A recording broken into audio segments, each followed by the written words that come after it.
Some people will look at this glass and say it's half full. And you can take another glass and pour the same contents in a completely different glass. And people will say, but that one's half empty. I personally saw some growth. Let's talk about it. Huddle up. You don't want none! You don't want none! Ready, break.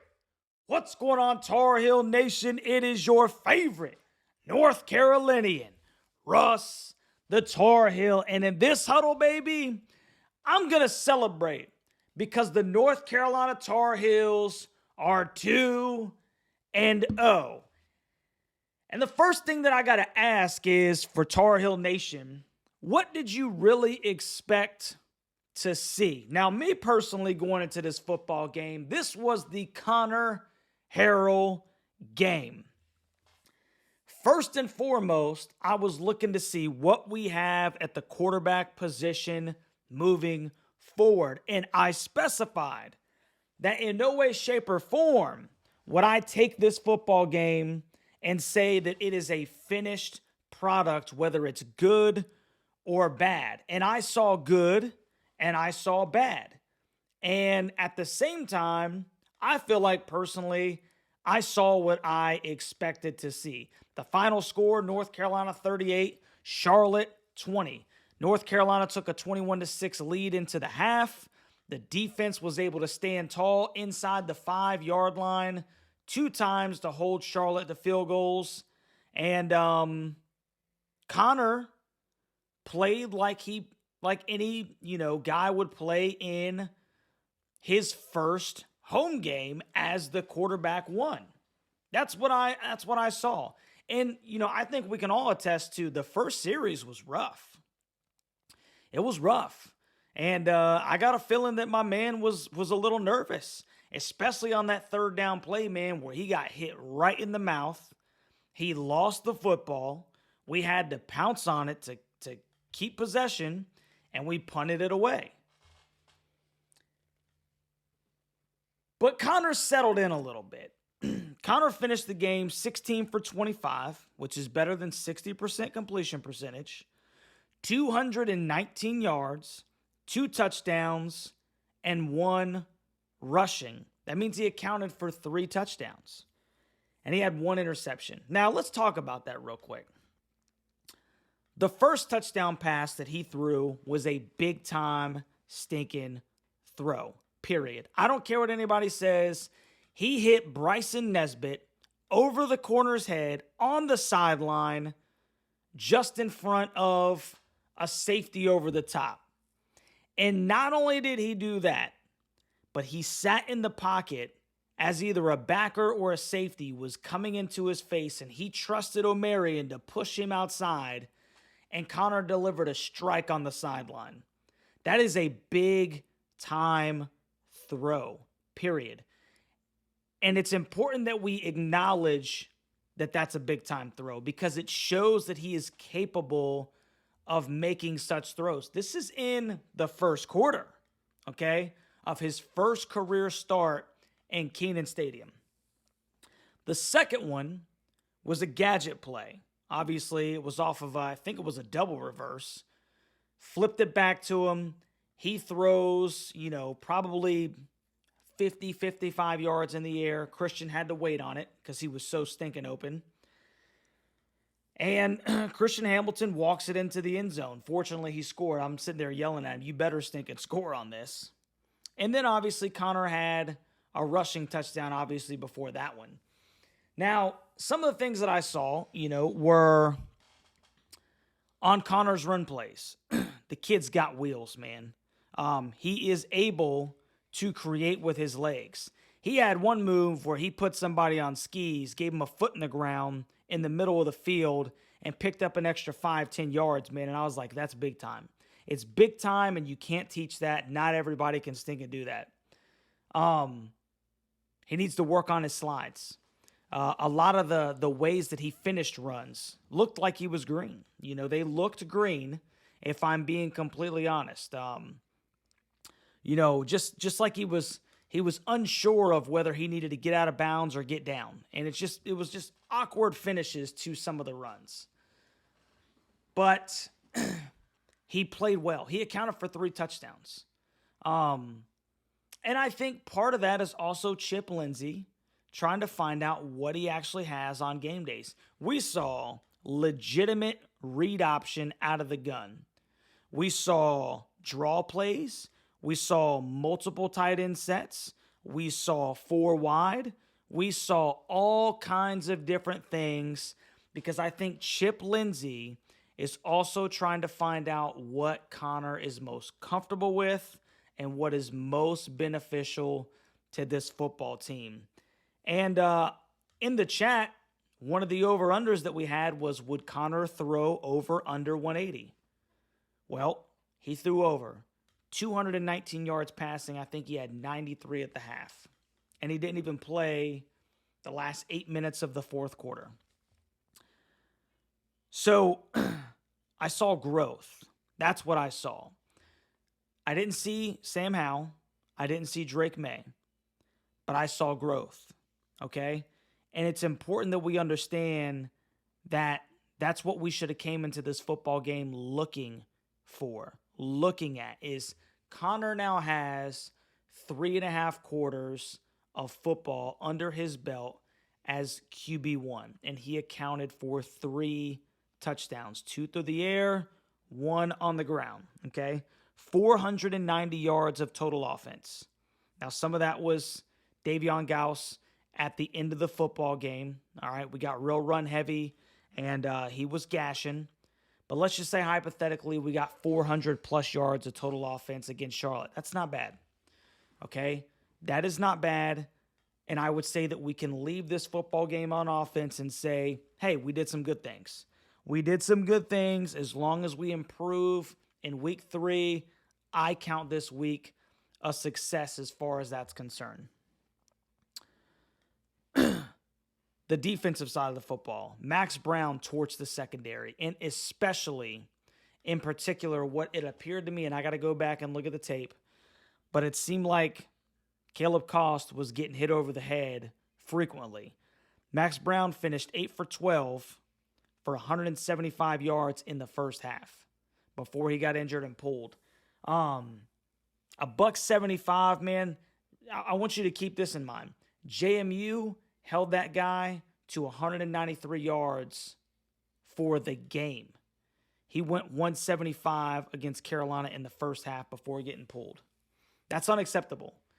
It's unacceptable, and it's what set them up inside the 5 multiple times in the beginning of the game. Unfortunately, the defense was able to hold them to a couple of field goals, but it's still unacceptable, man. We cannot be getting gashed through the air like that. Now, the run defense was very good. I don't think they had 50 yards rushing on the stinking day. For whatever reason, ESPN doesn't have the stats up for the Charlotte, North Carolina game right now. But I'm pretty sure the last time I saw it, it was like 31 yards total, and that was into the fourth quarter. So the run defense did a great job, but they were getting gashed over their stinking head, man, and we have got to clean that up. Now, some of the things to take into consideration. Kamen Rucker was out. Before the game, it was announced that he was having a lower body surgery to fix, an unknown issue to my recollection. And he's going to be out for a couple weeks. So there goes your stinking best pass rusher. Darwin Barlow was out, right? So we were heavy on Marion Hampton in the first half. He had 11 carries for 77 yards before he had to exit because he had some kind of lower body injury, whether it be cramps or tightness or whatever. And Carolina didn't need him in the second half. So, it was probably even a better thing that he didn't, get all that extra burn and get those extra carries. It was kind of like a half day for him, and we were able to get the W. Austin Blasky, unfortunately, went out, I think, in the first. And then Greenberg came in and did a pretty good job, to the best of the eyesight test, just watching the game.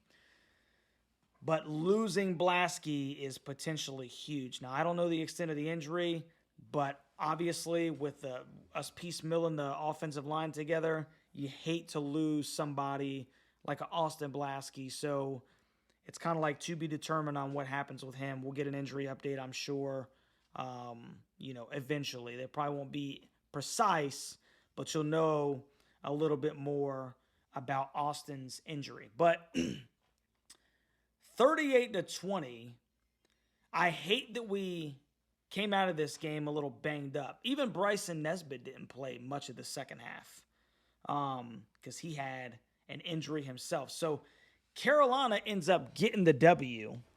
They were able to work on some things offensively, and they got a lot of bodies in, man. I mean, French was getting a bunch of carries at the end of the game. Like I said, Davion Gauss had, I think, 16 carries for 106 yards. I think he had a touchdown. So a lot of younger guys got burned, and 7 of those points came against the second team late in the fourth quarter. So it kind of made the score a little bit closer than what it actually was. And I don't like that. I don't like giving up a 20 spot, obviously, to a Charlotte team. But what is the most important thing, guys? The most important thing for me is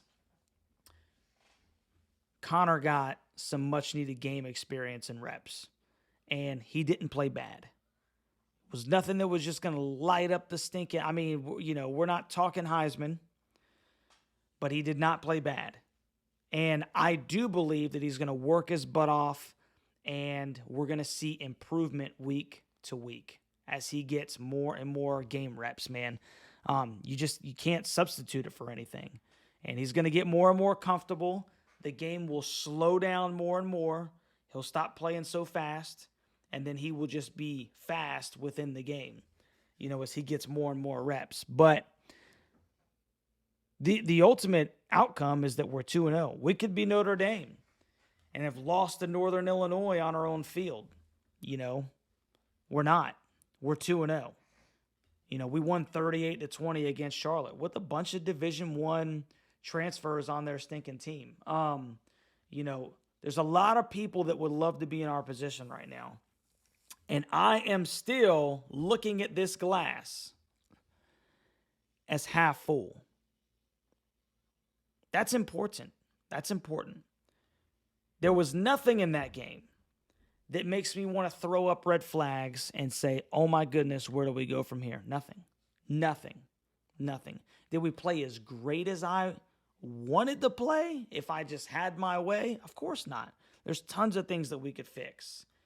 But we were down a lot of very important people that could have made that game maybe even a little bit more of a blowout than it was, unlike the final score, actually shows. So I am personally happy with the fact that we're 2-0.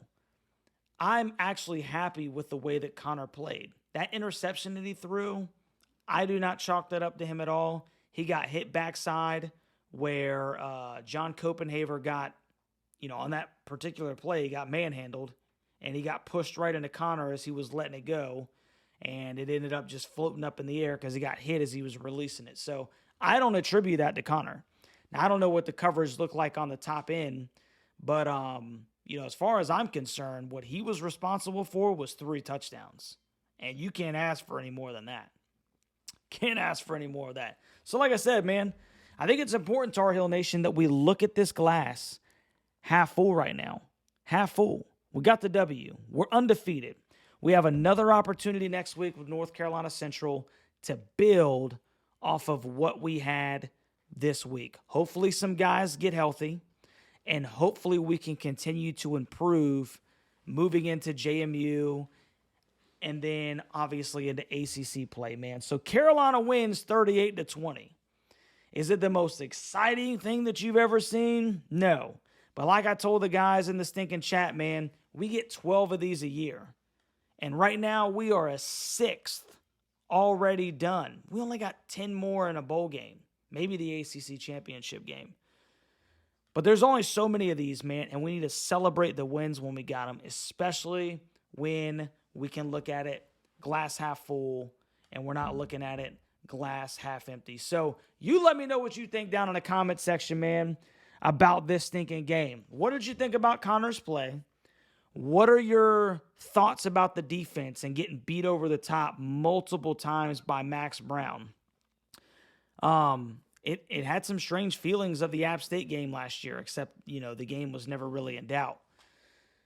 And then what are your ideas moving forward? I really want to know what Tar Heel Nation thinks, man, about the outcome of this game. Is this what you expected? Did they underachieve, or do you think that they somehow overachieved? Put it down in the stinking comment section for me, man. And like I said, if you haven't already, please do me a favor. If you're a Tar Heel college football fan, like, share, and subscribe to the stinking channel. And we will catch you on the next one, Tar Heel Nation. Go Heels, baby. Undefeated 2-0.